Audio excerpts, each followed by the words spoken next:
How to create January dump sticker in Instagram story. Creating a January dump sticker for your Instagram story is easy, and here is how you can do it. First of all, open the Instagram app on your mobile device and make sure you are logged into your Instagram account.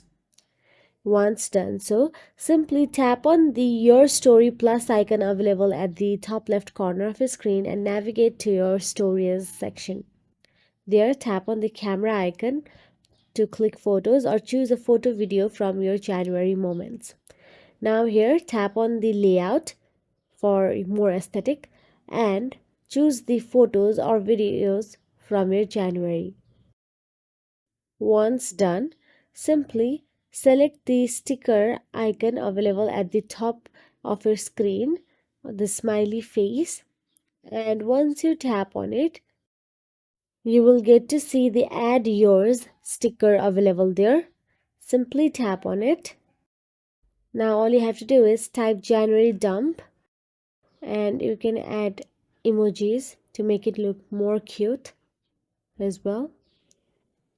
Once done so, the selected sticker you like and place it on a story wherever.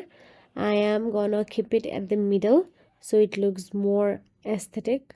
And that is it. Now let's post it to our story. If you found this video helpful, please like, share and subscribe, and thank you so much for watching.